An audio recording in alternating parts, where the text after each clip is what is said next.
major political news is unfolding out of Minnesota, where a once prominent figure in state and national politics has announced he will not seek another term as governor. The decision marks a dramatic reversal of fortune for a leader who, just 2 years ago, was riding a wave of progressive momentum and national attention.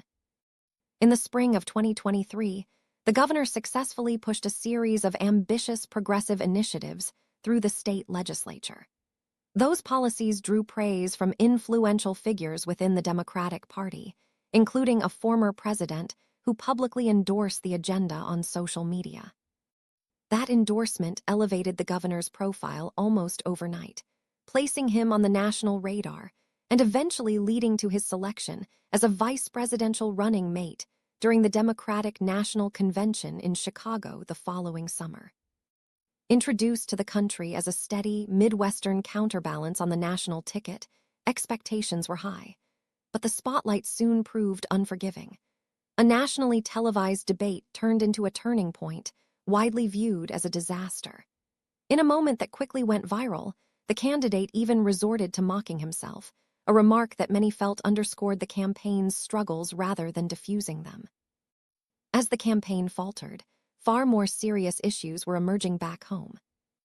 Over the past several months, investigators uncovered staggering levels of fraud tied to state-administered programs, including COVID-era relief funds and Medicaid. Initial estimates suggest that more than $1 billion in taxpayer money may have been stolen, with some warning that the true total could be significantly higher. The fraud allegedly occurred over several years, during the governor's tenure, raising urgent questions about oversight, accountability, and leadership. Arrest records revealed that a large majority of those charged in connection with the schemes came from a single immigrant community within the state. Critics argue that fear of political backlash and accusations of discrimination discouraged officials from intervening earlier, even as whistleblowers raised concerns and red flags piled up. As pressure mounted, the governor announced he would not seek a third term. In his public statement, he placed blame on political opponents, accusing national and local adversaries of trying to divide the state and undermine what makes Minnesota a strong place to raise a family. However, the announcement did little to quiet criticism from across the political spectrum. Behind the scenes, party insiders suggest the decision followed a series of difficult conversations.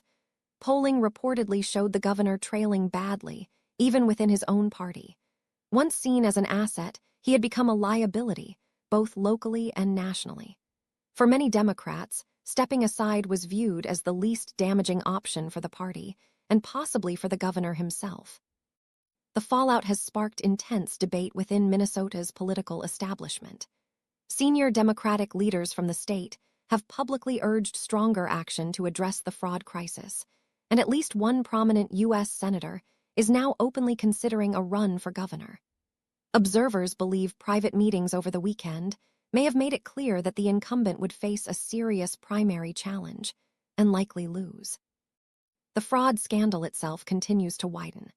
Investigative reporting and leaked audio recordings have implicated senior state officials, including the Attorney General, who was allegedly heard promising to protect individuals involved in fraudulent operations and to help keep funding flowing despite clear signs of wrongdoing.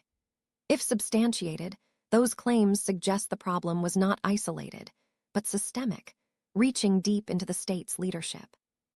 For years, critics who tried to draw attention to irregularities were dismissed or accused of bigotry.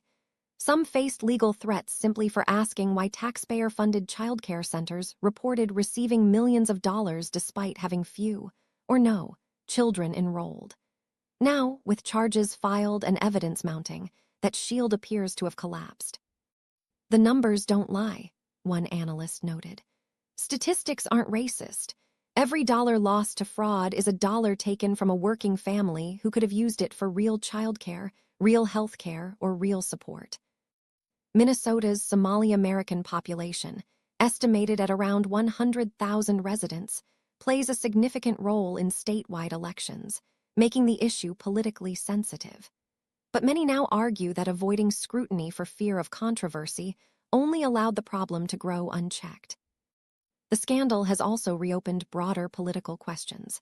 In a state long considered safely democratic, some believe the scale of abuse could create a rare opening for Republicans if they nominate credible candidates and focus squarely on accountability and reform.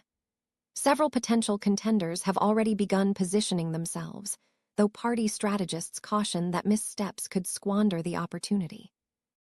Meanwhile, grassroots reporting and viral videos showing investigators visiting empty facilities that had received millions in public funds have captured national attention. While some media outlets initially criticized those efforts, the exposure forced the issue into the open and accelerated official action. As Minnesota looks ahead to a new political chapter, the story serves as a stark reminder of how quickly power can rise and fall.